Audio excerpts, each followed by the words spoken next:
Jacksonville, Florida, February 25th, Zone 9B, year 2023. And so it begins. Normally our first frost, or our last frost date is March 15th. But it's been unusually warm this February. And so the weathermen said it is highly unlikely for us to get another freeze. We may have the cold snap, but not freeze. So I went with it. And I started on my garden. I'm working on it little by little so that I don't get overwhelmed. This is the first part. This is the part I started on today. I still have some more work to do. But if I look at the garden as a whole, I get overwhelmed, especially all the magic happening in that section right there. I started seeds in mid-January for tomatoes and peppers, and this is my new pepper area. I've got datil, habanero, serrano, aje dulce, and bell peppers. I decided to move my pepper area to this area because it was an opening after I relocated the sweet potatoes of area. They're not planted yet. And I put these two brackets up in anticipation for a shade cloth after learning last year that my peppers just got scorched in the Florida sun. So this will now be the pepper area. This was firebush, and I cut it back. Everything else is coming back to life, but the firebush is not. So I'm waiting to see if those are going to be goners. I did have some clippings that I did at the end of season last year to try to save just in case. They're just babies, but I can work with those if I need to. Like I said, it's been unusually hot. This was just sticks a month ago, and now I'm already getting a fig in and nice, beautiful foliage. The fig will be here now, relocated, and I've got volunteer tithonia popping up and volunteer Everglade tomatoes popping up everywhere. Some will keep, some will yank. This will continue to be the tithonia pollinator area right here. Again, there's some Everglades that are popping up, volunteers, and I have tithonia popping up again too, so I'm hoping that I won't need to seed any. This little corner here is going to stay empty. I have to keep it clear because of the preserve with the black shade, no, not black nightshade I think it's called, and the wild blackberries just come and take over my yard, so I have to just keep that at bay. This was a clipping from one of our other properties, and the hummingbirds loved it, so I rooted it and put it over here as another hummingbird attractor. So hopefully the firebush and this, I think it's called lion's tail or lion's mane, will be for hummingbirds, and then these will be for all my pollinators to tithonia. And the lime tree is bringing its leaves back after the freeze.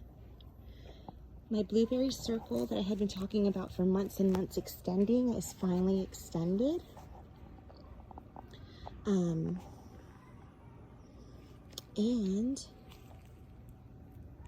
look at that. Look at those berries coming in. So we'll see how it does here. Circling back around, okra's going back over here. It's a little early to put the okra in, but again, it's been so hot and unusual. I went ahead and did a little circle of okra here with catmint. And then those poppies were there from before. I need to go ahead and I see a blackberry. I've been yanking them out by the roots. See those wild blackberries? The thorns hurt. So I'll need to get that one. I thought I got them all this afternoon. This is the new sweet potato area, so I can access it from both sides to control the army worms, which someone has already reported seeing. Got some pollinators coming in here.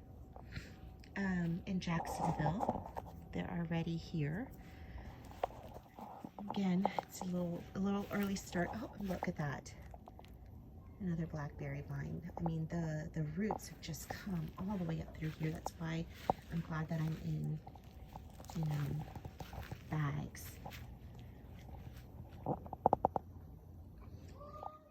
This was just a basil circle, and I moved all of the different herbs into the circle, so now it's going to be an herb circle, just because I'm trying to decide best use of space. And even though it was a wonderful space for the pollinators, I didn't ever really do anything with that basil. So now it's just all, ouch, the buggies are out already. Herbs. And this will be all pollinators, the pollinator area. I just watered so it's flopped over, but I put in this clover ground cover. And I love it. When it's all, I kind of got it wet, when it's all kind of up, I mean, look how pretty that is, and it's so soft. So I'm having some garden guilt right now about ripping it up, even though it's serving its purpose. So this was the ground cover I used, was clover, mustard, and then here in the sweet potato area, that's all buckwheat. And it's already starting to go to flower. So I'm waiting for it to flower a little bit more, since I have time on my sweet potatoes, for the pollinators, and then that'll become chop and drop and mulch, or whatever you want to call it. So this is the area I focused on today, as to not get overwhelmed. My little rosemaries need some love. It's had a hard winter. Okay. And then I'm going to start working over here. But I have started with, I have beefsteak tomatoes in. My friend gave me some Marzano and black cherry creme. Sorry, get my feet out of there. The onions are still going. And then over here, which used to be all Everglades tomatoes, is now cucumbers. So there. This part's not done yet, so it's kind of patchy. This was where the cucumbers used to be, but I had told you guys that someone gifted me this as a surprise. Still don't know who gave it to me. And so now that is going to be eggplant. I have the strawberries throughout the yard now because my strawberry holder fell apart. And the newest big addition, my poor husband, is this new trellis that I made. It's just two trashed sliding doors that I found, screen doors. And my husband helped me drag home. We strung it up. And I have passion vine on the corners to grow. So when you look up close, you're like, that's a thrown away door. But from a distance, I think it's pretty, and it'll be covered in passion vine. We'll be fine. So as I finish working on this area over here, cleaning it up and getting it ready, I will post another video so that I can remember.